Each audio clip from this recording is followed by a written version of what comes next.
കേരളത്തിൽ ഏത് സീറ്റിലും വിജയിക്കാൻ കഴിയുന്ന മുന്നണിയായി NDA മാറിയെന്ന് സംസ്ഥാന കൺവീനർ തുഷാർ വെള്ളാപ്പള്ളി പറഞ്ഞു.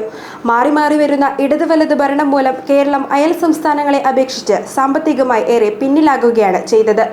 കോതമംഗലത്ത് NDAയുടെ തെരഞ്ഞെടുപ്പ് കൺവെൻഷൻ ഉദ്ഘാടനം ചെയ്യുകയായിരുന്നു അദ്ദേഹം.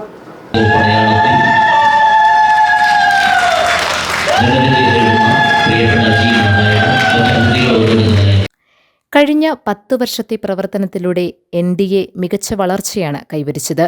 കേരളത്തിൽ ഏത് സീറ്റിലും വിജയിക്കാൻ കഴിയുന്ന മുന്നണിയായി NDA മാറിയെന്ന് തുഷാർ വെള്ളാപ്പള്ളി പറഞ്ഞു.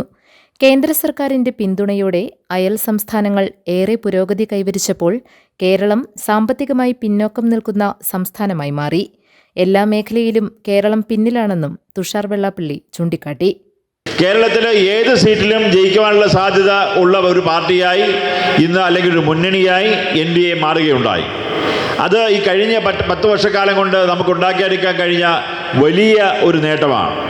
ഇന്ന് ഈ ഇലക്ഷൻ നമ്മൾ അഭിമുഖീകരിക്കുമ്പോൾ നമുക്ക് കഴിഞ്ഞ 10-12 വർഷക്കാലമായി ഇന്ത്യ ഭരിക്കുന്ന ശ്രീ നരേന്ദ്രമോദി നടപ്പിലാക്കിയിട്ടുള്ള ഒരുപാട് വികസന പദ്ധതികളുണ്ട്.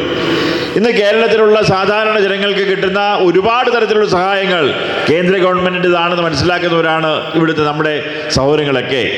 കേരളത്തിൻ്റെ അവസ്ഥ എന്താണ്? കഴിഞ്ഞ ഇന്ത്യക്ക് സ്വാതന്ത്ര്യം കിട്ടി ഇത്രയും വർഷങ്ങളായി ഇടതു വലത് രാഷ്ട്രീയ പാർട്ടികൾ മാറി മാറി ഭരിക്കുകയുണ്ടായി. ഈ മാറി മാറി ഭരിച്ചിട്ട് ഇത്രയും വർഷങ്ങൾ കാലം കൊണ്ട് നമ്മുടെ വ്യാവസായിക രംഗത്തോ അല്ലെങ്കിൽ നമ്മുടെ ഇൻഫ്രാസ്ട്രക്ചർ രംഗത്തോ ഒരു കൃഷി മേഖലയിലോ ഒരു മേഖലയിലും നമുക്ക് വളരുവാൻ കഴിഞ്ഞിട്ടില്ല. ഇന്ന് ഇന്ത്യയിലെ തന്നെ ഏറ്റവും സാമ്പത്തികമായി പിന്നോക്കം നിൽക്കുന്ന ഒരു സംസ്ഥാനമായി കേരളം മാറുകയുണ്ടായി. നമ്മളിവിടെ നിൽക്കുമ്പോൾ ഇതിന് തൊട്ടപ്പുറത്ത് പണ്ട് ഈ പറയുന്ന കുമളിക്ക് അല്ലെങ്കിൽ തമിഴ്നാട്ടിലേക്ക് ചെന്നാൽ അവിടേക്ക് വെറും 2 ലക്ഷം രൂപ 3 ലക്ഷം രൂപയ്ക്ക് സ്ഥലം വാങ്ങിക്കാൻ ഒരു 10 വർഷക്കാലം മുമ്പ് നമുക്ക് കിട്ടുമായിരുന്നു. പക്ഷെ അതേ സമയത്ത് നമുക്ക് ഇപ്പുറത്ത് 10, 15, 20 ലക്ഷം രൂപ കേരളത്തിൽ അന്ന് വിലയുണ്ടായിരുന്നുവെങ്കിൽ ഇന്ന് തമിഴ്നാട്ടിൽ അവരുടെ നിൽക്കുന്ന തരിശുഭൂമി പോലും 10, 30, 40 ലക്ഷം രൂപ വിലയിലേക്ക് മാറി. അവിടെ പുതിയ വ്യവസായങ്ങൾ വന്നു. സൂരജ് മലയിൽ അധ്യക്ഷത വഹിച്ചു. സ്ഥാനാർത്ഥി അജി നാരായണൻ, PP സജീവ്, ET നടരാജൻ തുടങ്ങി വിവിധ നേതാക്കൾ പ്രസംഗിച്ചു. GTV news, Kothamangalam.